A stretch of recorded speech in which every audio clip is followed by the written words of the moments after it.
Hello everyone, glad to be back. Today is 1st of February, now it's 20 past 9 in the morning Moscow time. I'm Levan Gudadze and this is my first update for the day, in which I'll share all the main news that are making headlines in Russian media outlets and Russian language pages on different internet platforms. There are quite a few very significant developments and news that I'd like to share with you for this moment, but before I start, let me make a little announcement about this project. As many of you know, I have a live stream on my Rumble channel from Monday to Friday, about 9 o'clock in the evening Moscow time, and well, because many members of our community are unable to subscribe to create account on Rumble and to subscribe on the channel, I did receive some mails about it. I did see comments about it in the comment section. Therefore, I decided yesterday to record live streaming, and then after live stream share this video on my YouTube channel also, and I will continue to do so for several days. I will monitor reaction of our community, and if you will find it useful, okay, I will continue to do so. If not, then well, I will stop. But in any case, it depends on you. If you ask me, of course, I will prefer my videos on Rumble to have more views, including live stream with Telegram reports program, because after all, my channel is monetized on Rumble and will never be monetized on YouTube. That's one announcement about this change. Already, this new video, by the way, this yesterday's video, recorded video of my Rumble live stream, has more than 900 views on YouTube channel, as you can see. So that may be answer, but I will continue to monitor this new development, let's say, for a couple of days, and they will make decision. And also let me share with you information about my second channels that I have on Rumble and YouTube, From Russia with Levan. Yesterday I share short video on this new second channel, which is not about news, by the way. This second channel is just about life in Russia, and in yesterday's video you can see New Year's decorations in Moscow, some shopping malls from inside, and well, you may just find it interesting. You may feel Moscow vibe somewhat, a little bit, but anyway, you know, I share with you information, and then it's up to you if you will check that video or not. It already has like 200 views, which is not bad. I mean, I have this second update just to share time to time some videos from Russia, not necessarily about news and politics. You can see links, by the way, to my Rumble channel and to my second channels, this From Russia with Levan, under this video in description box or in the pinned comment. That's been said, let's talk about news now. And well, sorry for a long intro, but time to time there are some announcements to make, and I prefer to do it in the beginning of video, because not everyone has time to watch these longer news updates. But anyway, let's go back to news now. And first of all, short summary of the situation on Ukrainian battlefield. According to reports from Russian media, Russian military channels, there was no crucial changes on any of the sectors of the front line. Operational pause mainly is holding, although of course there are some hotspots on the line of contact. In Kherson direction, it's Grinki. In Zaporozhye sector, it's Orekhov bridgehead. In South Donetsk sector, it's Vremovsky salient and Novomikhailivka direction. In Donetsk sector, it's of course Avdeevka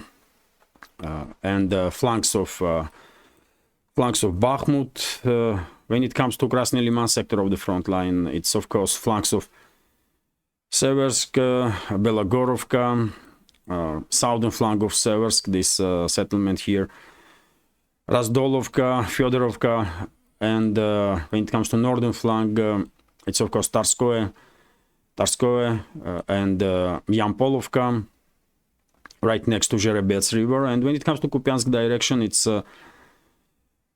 of course Krakhmalne, Tabaevka, surrounding areas, because these two settlements are already under Russian control. Also, of course, Sinkovka settlement on the northern eastern part of side of Kupiansk, and Terny village, Terny and surrounding areas on Zhiribets, also on Zhiribets river. According to Russian Defense Ministry, as a result of clashes during the previous 24 hours, Ukrainian armed forces lost about 900 military personnel, which is once again confirms that intensity of clashes increasing on the front line, and the Russian side is gradually increasing pressure on Ukrainian forces, on Ukrainian defense lines, and time to time we are seeing how these defense lines are cracking, collapsing even, and prime example was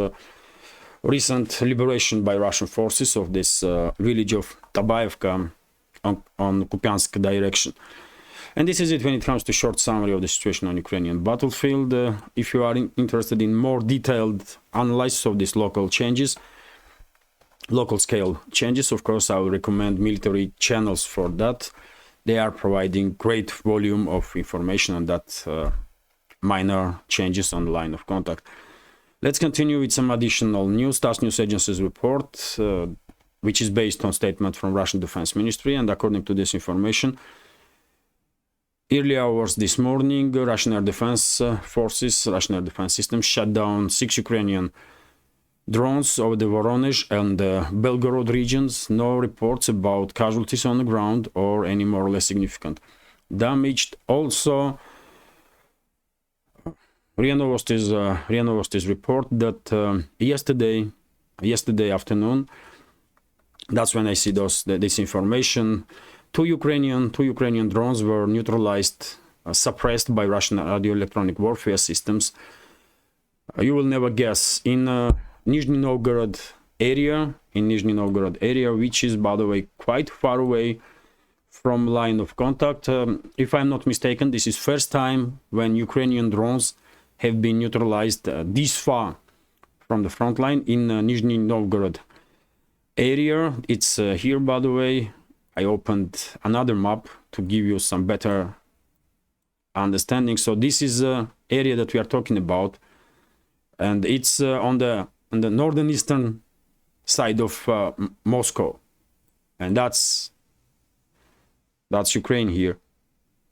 So quite a long way from line of contact.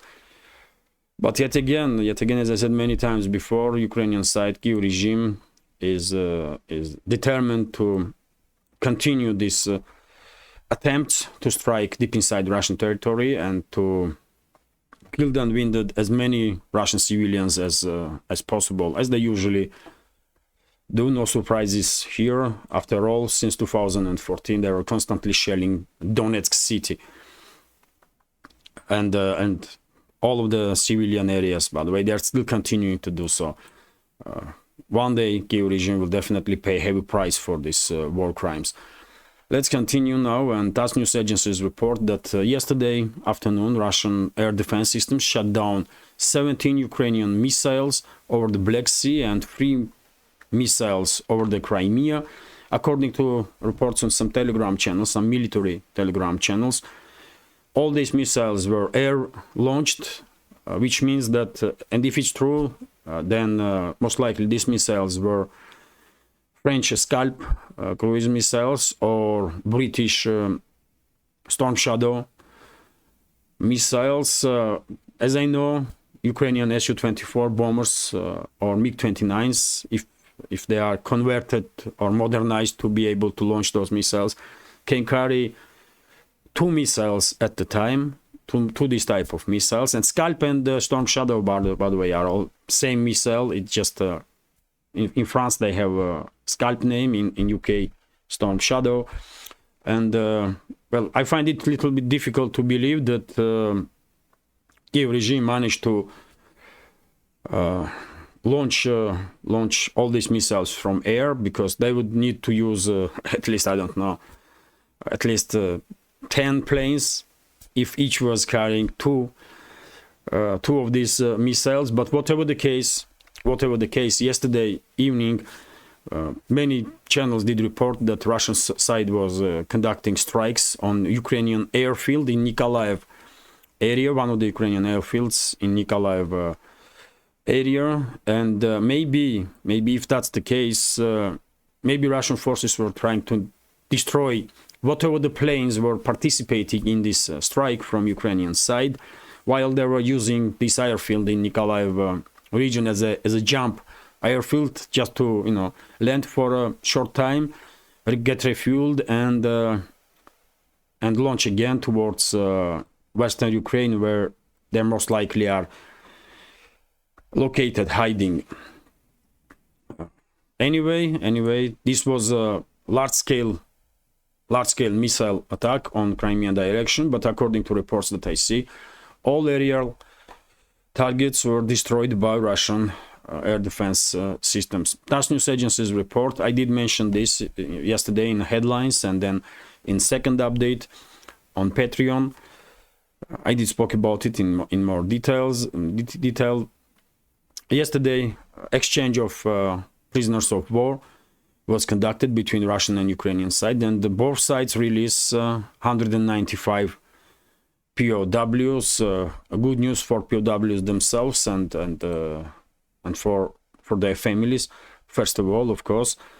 And this exchange could take place a little bit earlier if Kiev regime will not shut down Russian airplane that was carrying 65 Ukrainian POWs. All of you, of course, know that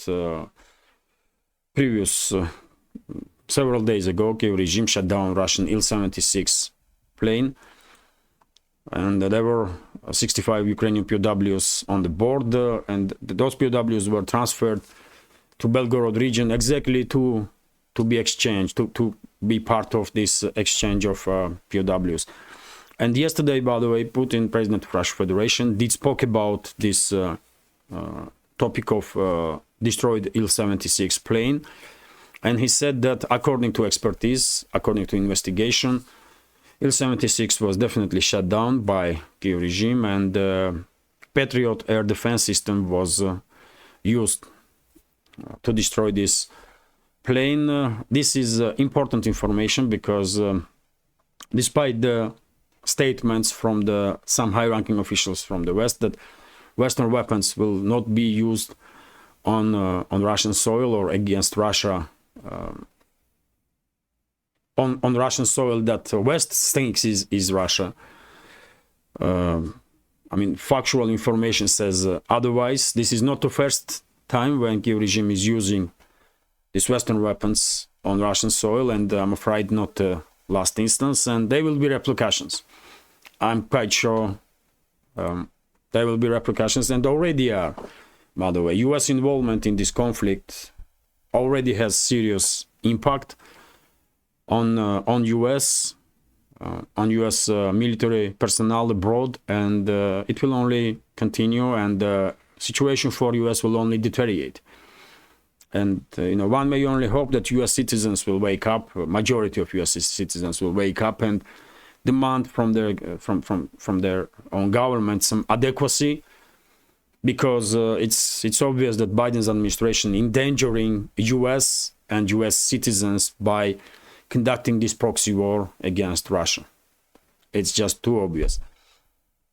RIA Novosti's report that President of Russian Federation yesterday, while speaking about topic of Ukraine, did made a statement that buffer zone will be further extended from Russian borders, and more Ukrainian territories will become free of Ukrainian armed forces, to make sure that Russian territories are more safe and there are no launches of missiles and artillery systems towards Russia. Well, statement itself is understandable, but I believe until Kiev regime exists, there will be always threat for Russia from any territory that will be controlled by Kiev regime. Therefore, my understanding is that Moscow will have no other option and already has no other option but to take control over the entire Ukraine, with the exception of western regions of this failed state. Western regions can be a headache for the NATO, for western neighbors of Ukraine. Romania, Poland, Hungary, they let them deal with the western Ukraine and Ukrainian neo-Nazis that have a basically ideological stronghold in that western regions. But rest of the Ukraine definitely has to become under full Russian control to make sure that western ruling class will never use Kiev and these territories that used to be called Ukraine's Soviet Socialist Republic will never be used against Russia again.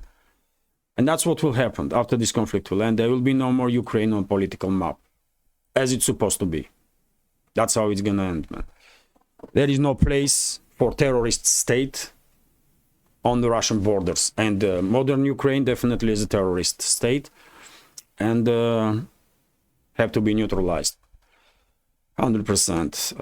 RIA Novosti is a report, and well, this is quite interesting. Also, this is quite interesting. According to CNN, Zaluzhny will be replaced by Zelensky in the beginning of February. Well, today is 1st February, so I guess in next several days we might see some changes, some significant changes in the leadership of Ukraine. Maybe not just political leadership, maybe not just military leadership, but also political leadership, because it's not going to be easy for Zelensky to remove Zaluzhny from office. But let's see. CNN is an asset of CIA, asset of Pentagon, and if they are sharing this information, most likely they have been told to do so by their bosses from Langley or from Pentagon.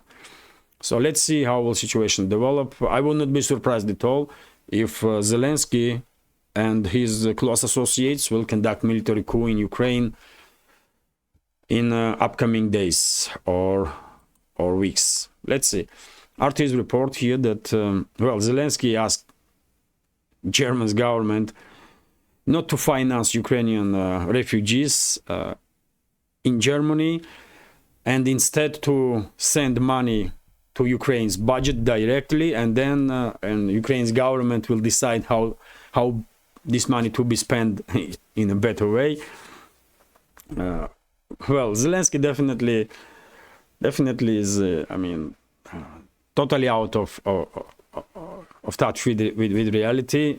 He's so crazy that basically he's openly saying that, you know what, don't support refugees, give money to me, and you know, I will have a better use for that money. You know, he can basically, with same success, he can say, you know what, transfer money to my bank account straight away. I mean, F those refugees. I mean, don't care about them, give me money. That's what this news is about, really. That's all it is. And of course, simultaneously by stating this, and this was reported by German ARD TV station, by the way, ARD broadcaster, calling German government to stop financing refugees in Germany. Of course, Zelensky also calling all EU member state governments to reduce financial or social support for Ukrainian refugees as much as possible, so that male refugees, military-age refugees, will be forced, according to Zelensky's plans, will be forced to go back to Ukraine and then be forcefully mobilized and sent to the front line to die there for Zelensky and his criminal associates, or his Western masters and their geopolitical agenda. That's what it is, really.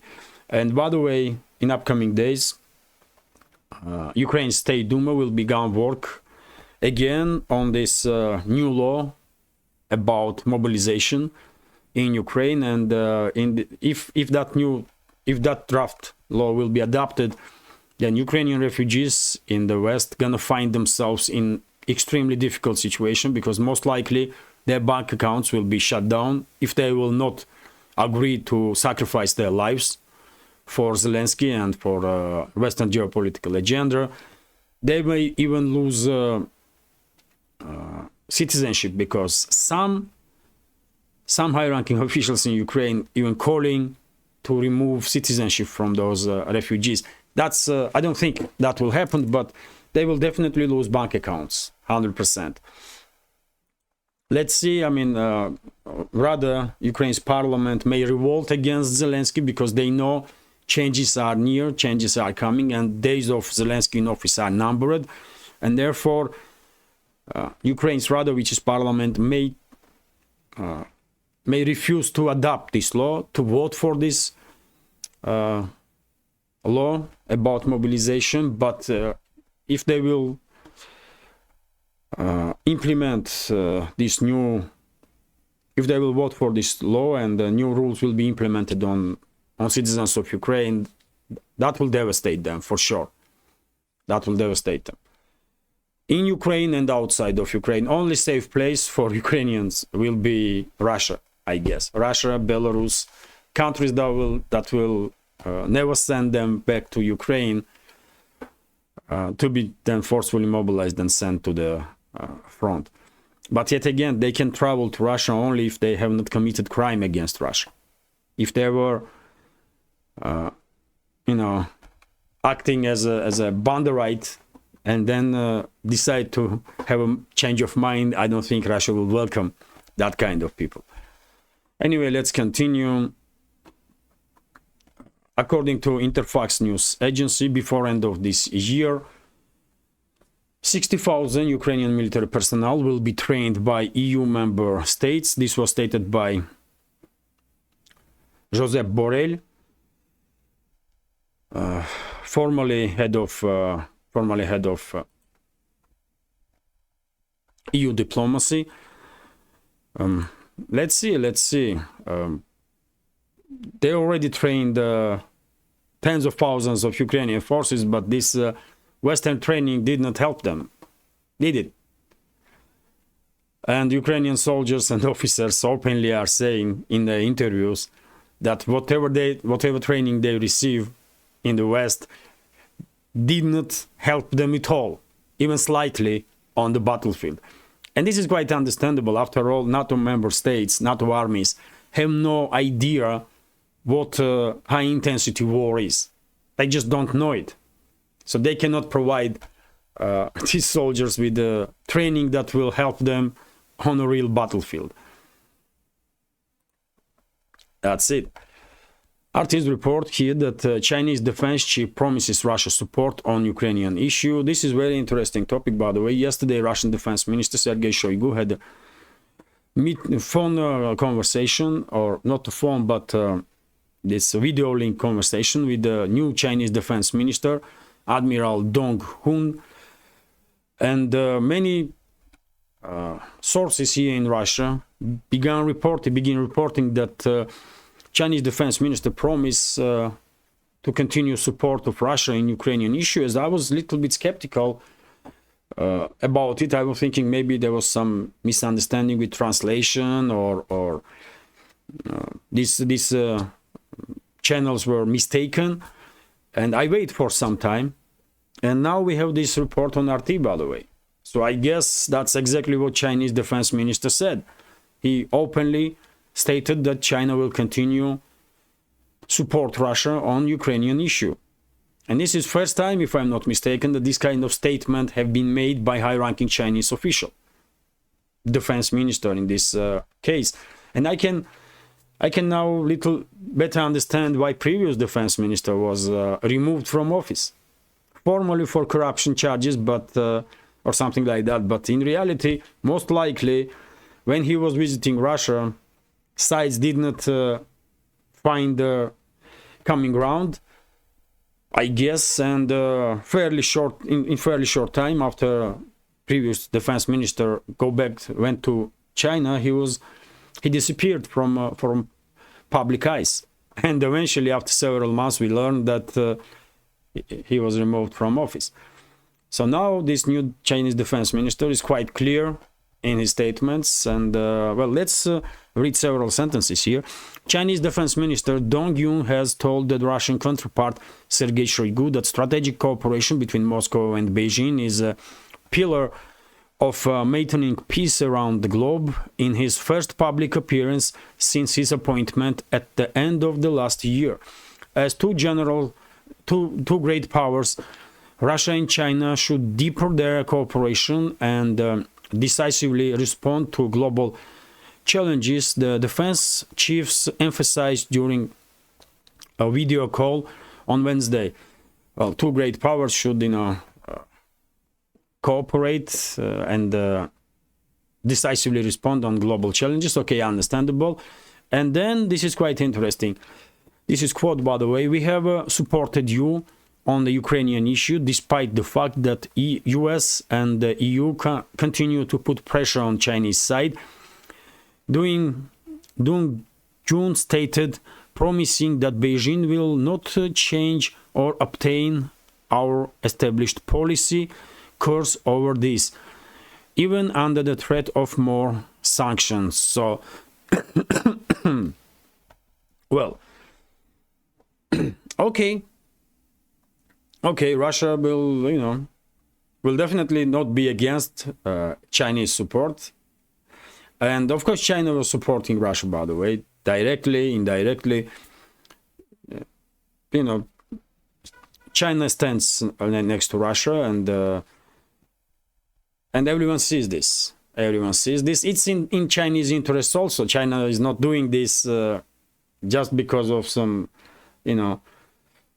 friendly feelings towards Russia. China, first of all, cares about Chinese strategic interests, and they need Russia to withstand this pressure from the West. Otherwise, they will end up alone against collective West. And therefore, of course, China will support Russia one way or another, and will do everything they can to make sure that Western ruling elites will not prevail in this conflict with Russia. And Russia will emerge victorious. And this will happen. Russia will emerge victorious anyway, no matter what. Also, TASS news agencies report that, according to Wall Street Journal, Biden's administration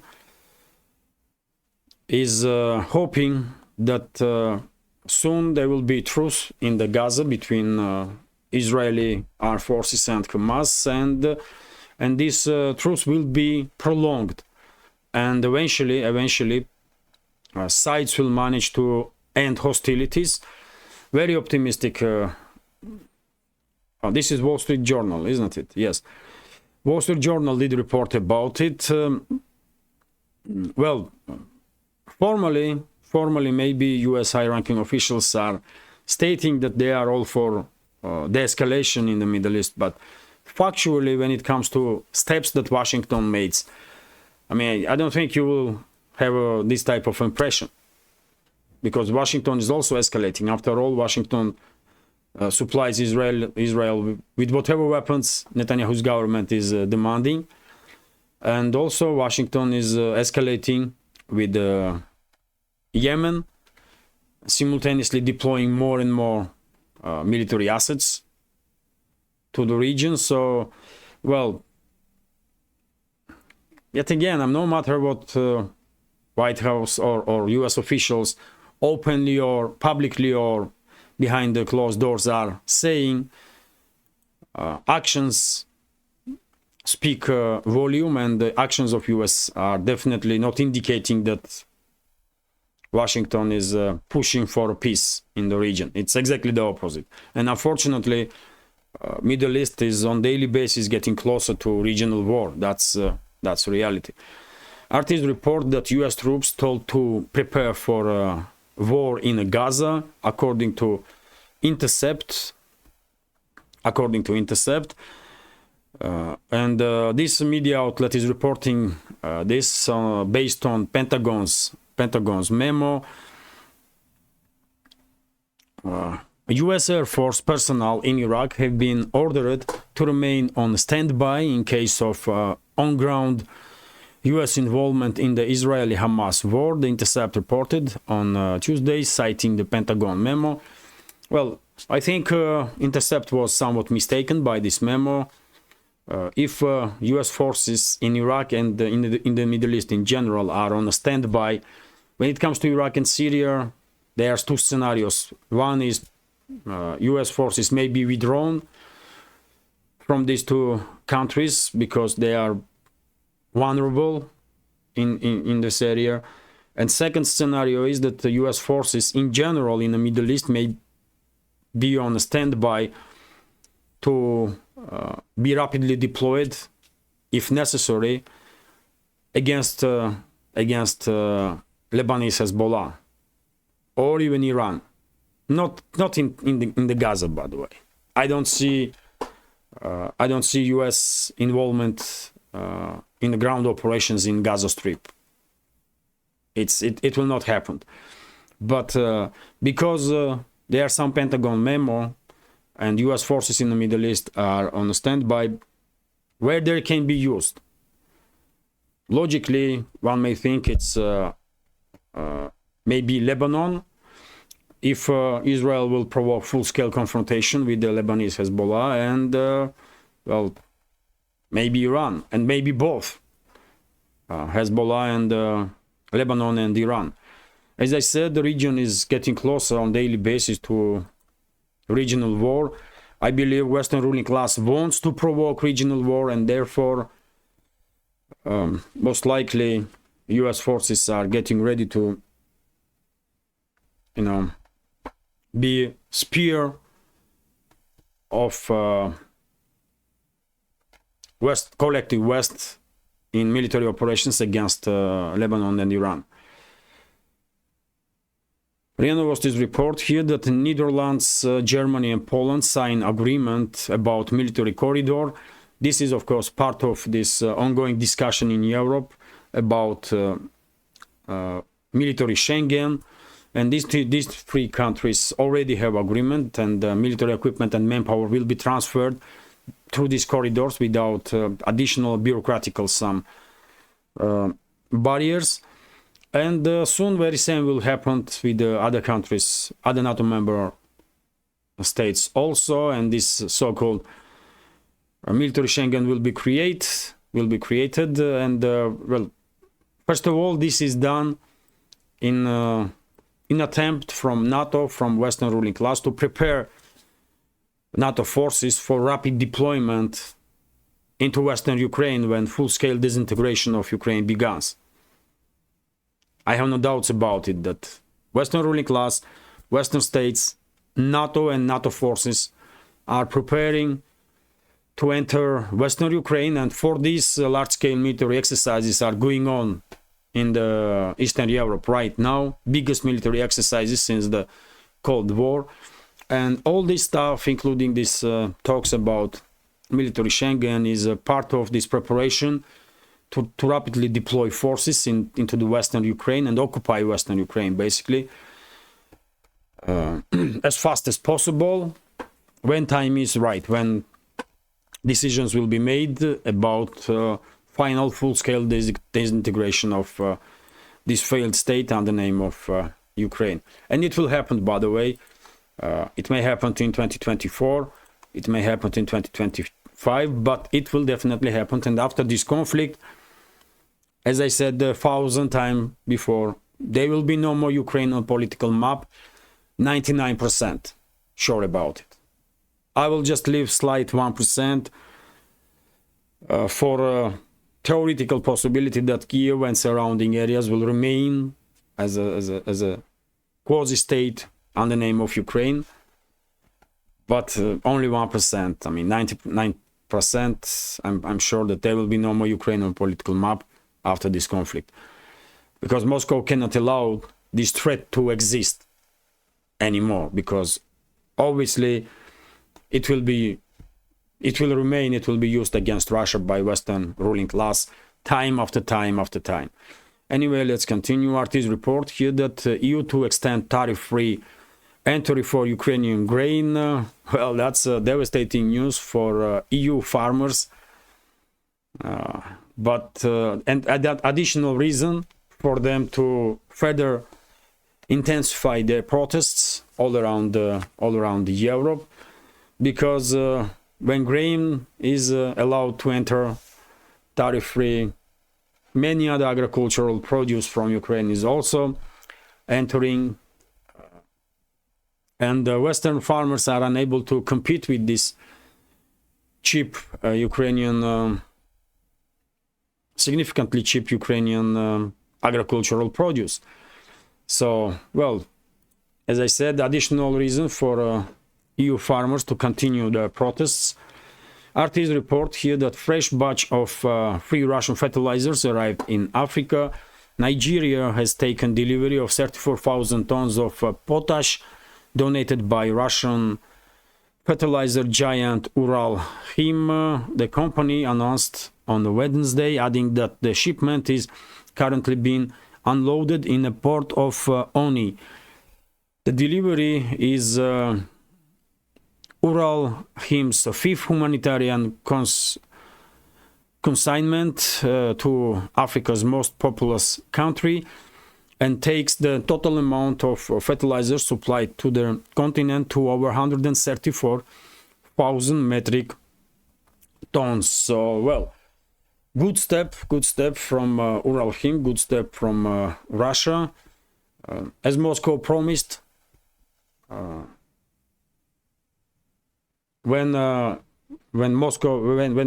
Russian side made decision to stop this grain deal that was working in the Black Sea, high-ranking officials in Russia said that Russia will provide countries in need with the free grain and fertilizers. And by the way, that's what is happening. Moscow is, acting on its words and supporting countries in need.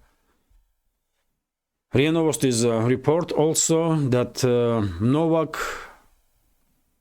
vice premier of Russian Federation, made a statement while speaking with the journalists that currently there is no negotiations between Russia and Ukraine on prolongation of the contract for transit of Russian gas after 2024. Current contracts between Russian and Ukrainian sides will end in 2024, and after that, if there will be no contract in the place, of course, Russia will stop transferring gas to European consumers through this Ukrainian pipeline system, which will be a serious issue for a number of European countries that are still receiving Russian pipeline gas. But previously, by the way, if you remember, I did report about it. Novak also stated like a few days ago that if there will be no contract between Russian and Ukrainian side, and Russia will stop transferring gas through Ukraine, then Moscow will be open to negotiate with the European states on gas deliveries through other means, through Turkey or by LNG. So door will be open for negotiations from Moscow's side. Let's see how will things develop. For now, we know that Kiev several times made statements that they have no plans to extend the contract with Gazprom. So most likely, I would not say most likely, but it is possible that,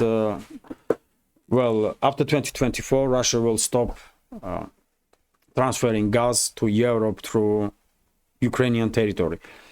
And this is it for today's update. Quite short update. Hopefully you will find it interesting and informative, and if so, please click that like button, leave some commentary about any topic you like, and share video with your friends. It will definitely help to reach wider audience. And if you think this media project with several channels, several programs is interesting, useful, informative, and deserves to exist in this field of news and political commentary, please consider to support my work with small donations through PayPal, Buy Me Coffee, or by subscribing to my Patreon page. You can see links under this video in description box or in the pinned comment. This is it for now. Have a great day and take care.